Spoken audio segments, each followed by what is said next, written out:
사람들이 흔히 하는 말 중에 기침과 사랑은 숨길 수 없다, 이런 말이 있죠. 기침과 사랑은 숨길 수 없다. 기침하는 거 숨길 수 없고요. 또 사랑하는 거 다 드러나게 돼 있습니다. 뭐 얼굴이 달라지잖아요. 표현도 달라지고 말도 달라지고. 그러면 주변 사람은 금방 알아차릴 수 있다는 것입니다. 주님을 향한 우리의 사랑도 마찬가지예요. 숨길 수 없다라는 것입니다. 오늘 본문에 보면 참 예수님을 많이 사랑한 여인이 한 명 나오죠. 이 여인을 성경은 죄인이라고 기록합니다.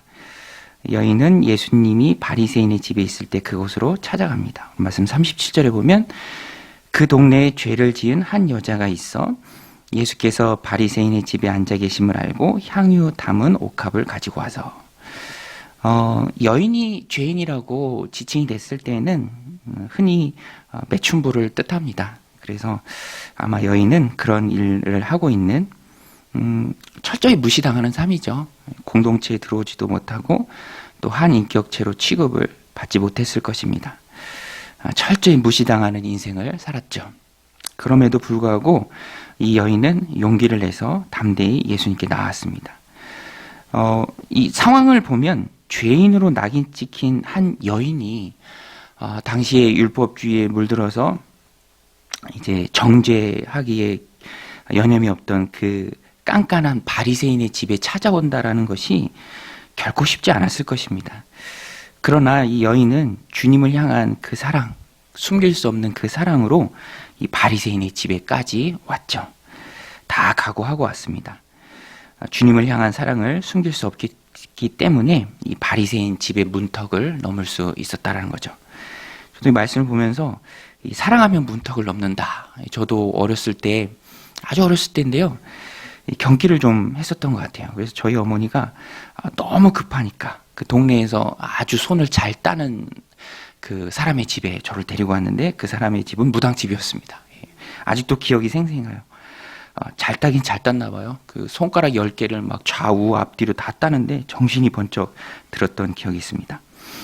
사랑하니까 어디든 데리고 가는 거죠. 사랑하면 다 합니다. 아깝지 않습니다. 오늘 본문에도 이 여인 어떻게 예수님을 향한 그 사랑을 표현하냐면 어느 시점에 예수님을 만나고 용서를 성령으로 경험했던 것 같아요. 그래서 그 사랑을 다 표현합니다. 귀한 향유를 예수님께 드리고요. 또 눈물로 머리털로 예수님의 발을 씻기고 예를 다 표현합니다. 숨길 수 없는 사랑의 표현이죠. 구원받은 것에 감사해서 이 여인은 그 사랑을 표현합니다. 자신의 죄가 많고 용서받는 것이 너무 많았기 때문에 그렇게 사랑을 주님께 드리는 거죠. 표현하는 것입니다. 반면에 오늘 이 죄인된 여인과 비교되는 바리새인, 시종일관 싸늘합니다. 당연히 주님께 보여야 할 의례적인 호의도 보이지 않았어요. 생략했습니다. 발 씻을 물도 드리지 않았고요. 또 입맞춤의 인사, 지금 우리가 흔히 하는 악수죠. 그런 인사도 나누지 않았습니다. 그리고 흔한 감람유도 머리에 부어드리지 않았어요. 주님을 손님으로 집에 초대했으면서도 기본적인 호의를 표현하지 않았다는 것입니다. 그 이유가 무엇인가? 예수님께서도 지적하시지만 이 사람은 사랑이 없었습니다. 사랑이 없으니까 사랑의 마음도 표현하고 사랑이 없는 마음도 드러나는 것이죠. 그리고 속으로 이 사람은 선지자도 아니다라고 단정지어서 생각했습니다. 39절에 보면 예수를 청한 바리새인이 그것을 보고 마음에 이르되 이 사람이 만일 선지자라면 자기를 만지는 이 여자가 누구며 어떠한 자 곧 죄인인 줄 알았으리라 하거늘. 예수님을 사랑하는 마음도 숨길 수 없지만 예수님에 대해서 사랑이 없는 그 마음도 숨길 수가 없습니다.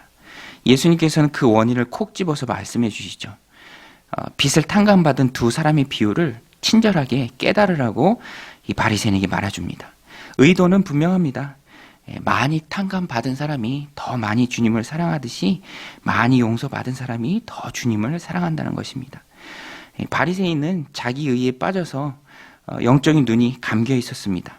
용서받은 것이 없으니 사랑할 것도 없었던 것이죠.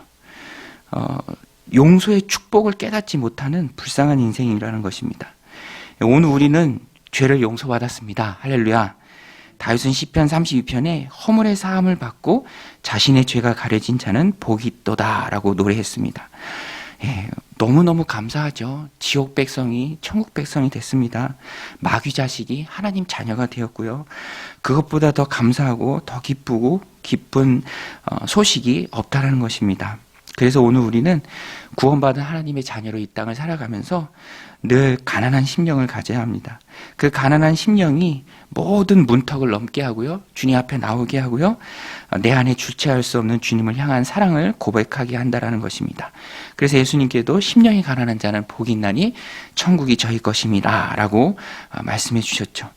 오늘 우리도 오늘 하루 하나님 내게 베푸신 그 구원의 축복, 내 죄를 용서하신 그 주님의 은혜, 그것에 감사하면서 아낌없이 향유를 부어 주님께 그 감사를 표현했던 이 여인처럼 오늘 우리도 내가 동원할 수 있는 모든 방법을 다 동원해서 찬양으로, 고백으로, 또 기도로, 감사의 표현으로 주님께 오늘 우리의 사랑을 온 몸과 마음으로 표현하고 감사하는 복된 하루가 되시기를 주님의 이름으로 간절히 축원드립니다. 기도하시겠습니다.